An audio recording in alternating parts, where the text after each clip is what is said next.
Marvel Superheroes vs. Street Fighter was a groundbreaking video game that marked the first ever crossover between the iconic Street Fighter characters and the expansive greater Marvel universe. Following the triumph of X-Men vs. Street Fighter, Capcom swiftly unveiled its sequel a mere 10 months later.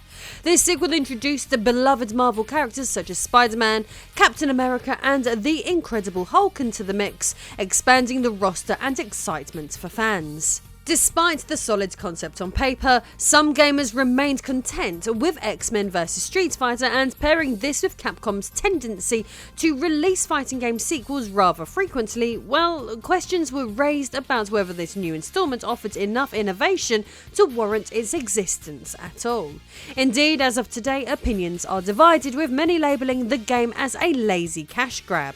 In this discussion, we delve into the truth behind these perceptions and explore whether beneath the recycled assets instead lies something truly remarkable.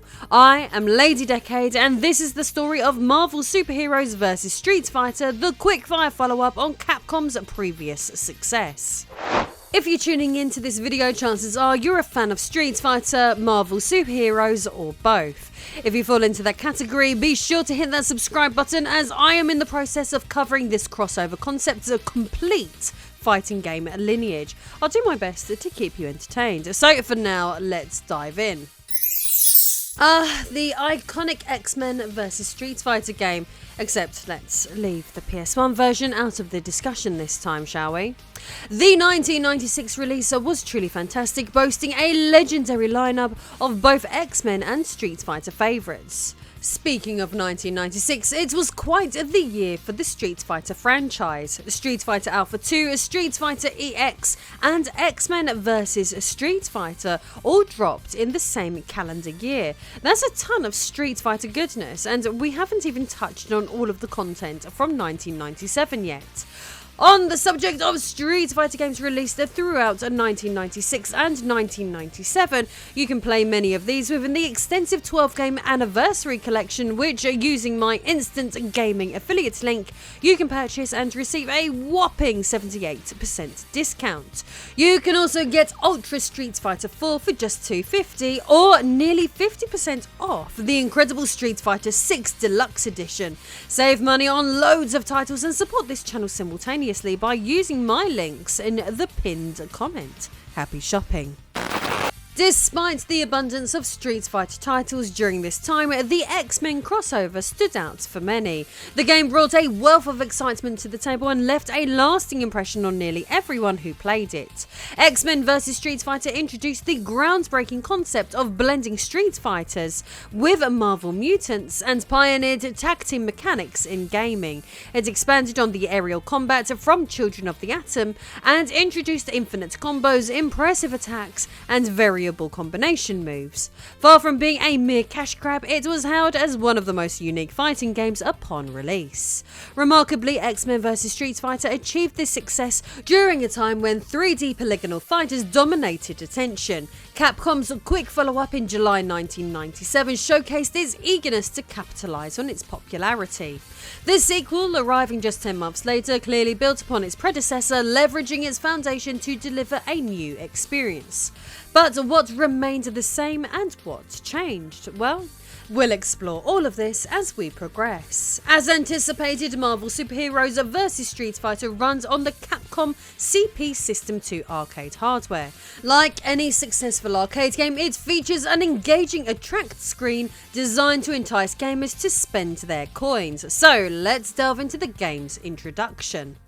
Capcom and Marvel have joined forces once again to bring you Marvel Superheroes vs. Street Fighter! What spectacular action! Don't miss out on the enjoyment of a lifetime! Behold, amazing fantasy! Don't miss the most amazing tag team fighting game ever! Are you ready for a new challenger? Now, experience Marvel Superheroes vs. Street Fighter! That entire sequence was indeed epic, showcasing glimpses of comic book icons facing off against Capcom's combatants.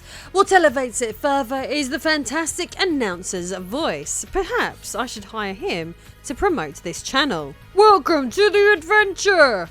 This enthusiastic announcer persists throughout the flashy attract scenes and remains omnipresent on the character select screen, playfully challenging gamers to choose their alter ego. Wonderful. Regarding the character select screen, the roster differs significantly from the previous X-Men vs Street Fighter title. On the Street Fighter side, we have 9 characters from that franchise once again, with an additional 8 representing Marvel.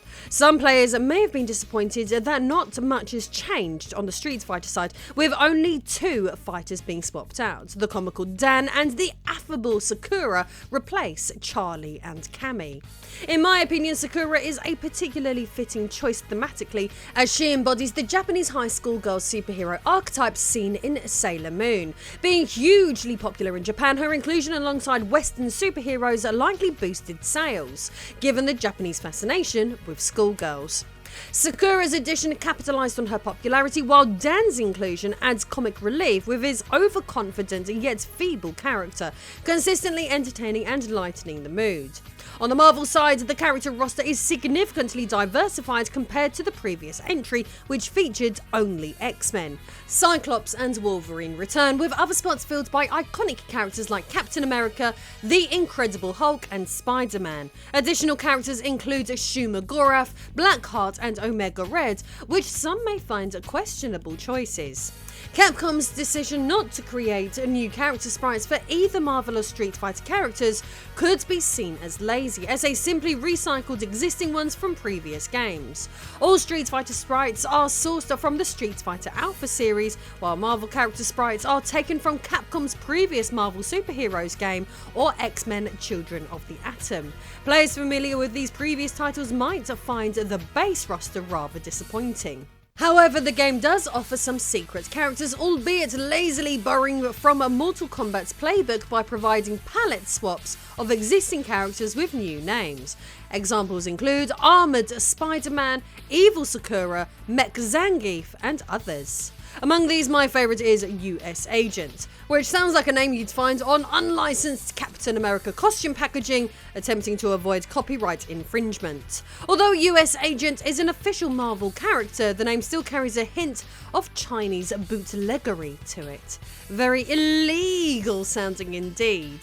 The arcade games roster essentially comprises characters from pre-existing Capcom games, but does the rest of the game bring freshness forward beyond this? Past the roster, the game stages don't seem to offer anything new, they're just old assets with slight tweaks.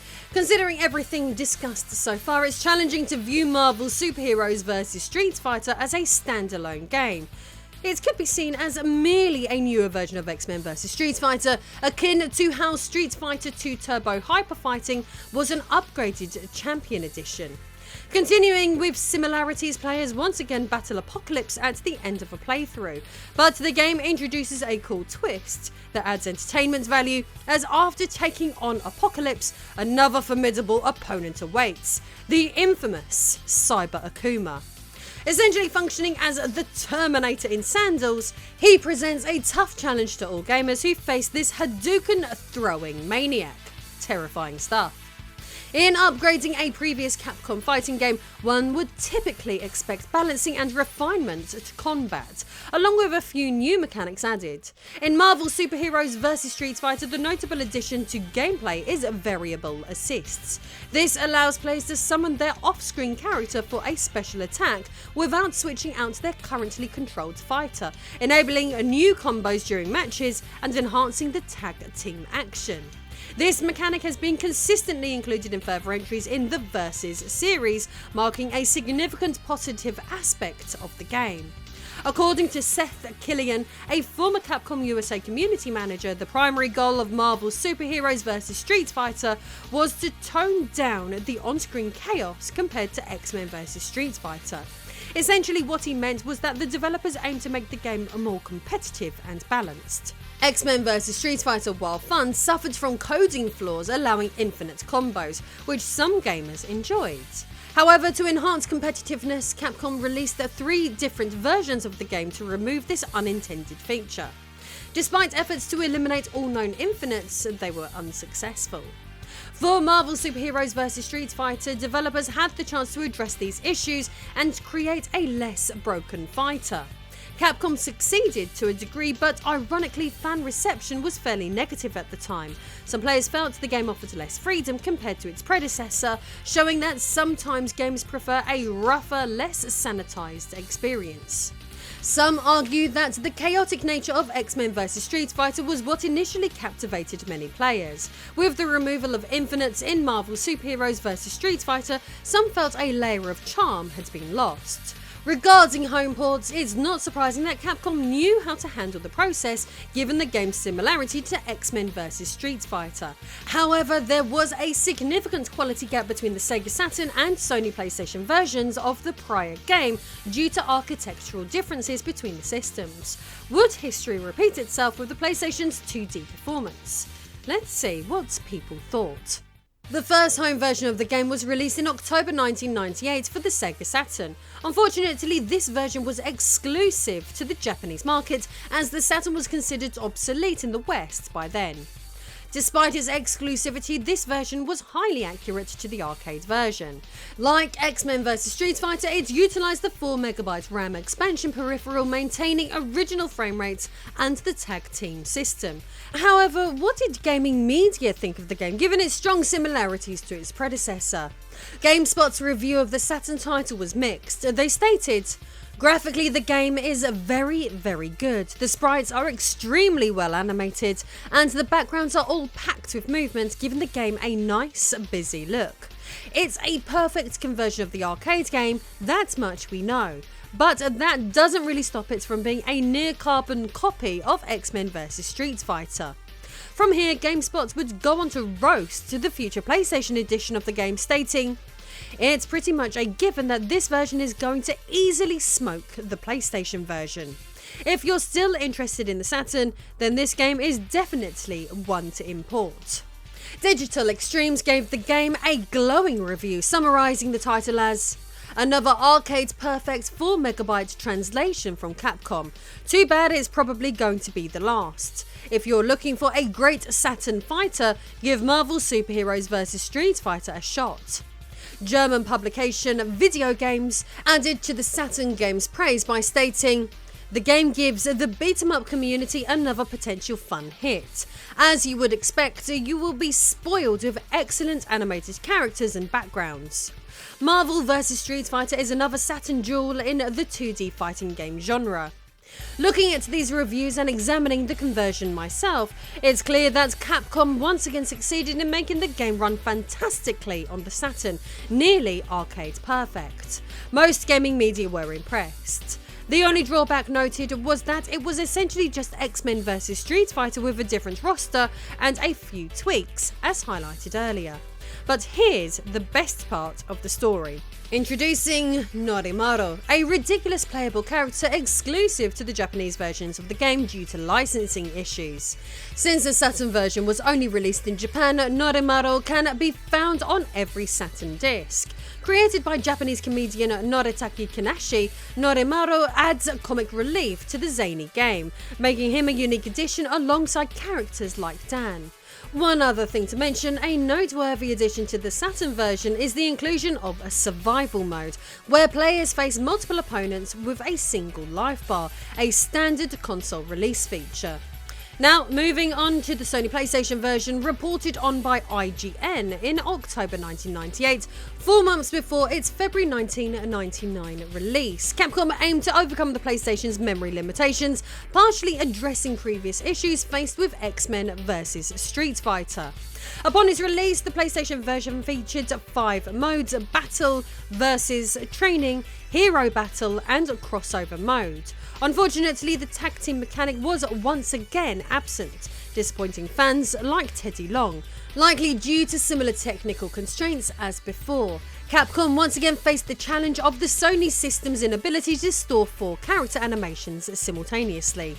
Regarding notable modes, Hero Battle functions as an endurance mode where players select a team of fighters aiming to KO the opponent's entire team to win.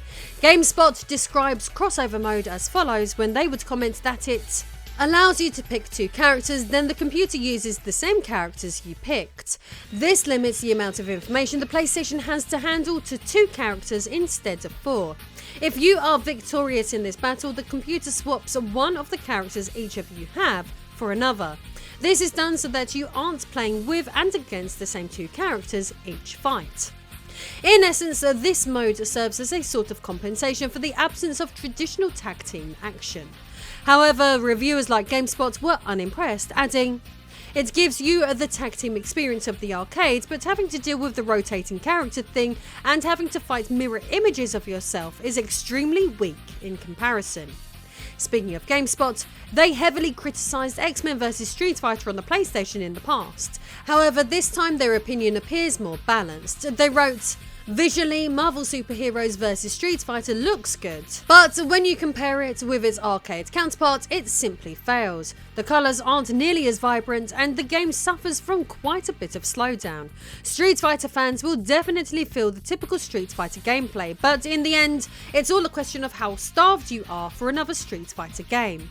IGN provided similar review feedback, stating, "While there's no denying that Marvel Superheroes vs Street Fighter is a fast, fun and solid fighting game, it certainly isn't without flaws. The aforementioned lack of true tag team play is one that will seriously affect players who are used to the arcade version.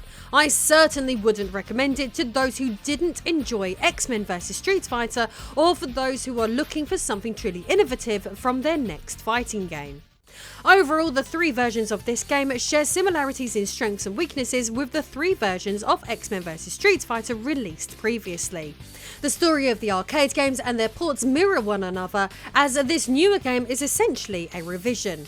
Given the striking similarity between Marvel Superheroes vs Street Fighter and X-Men vs Street Fighter, it's understandable that many consider it the black sheep of the Marvel vs Capcom family, at least until Marvel vs Capcom Infinite came along.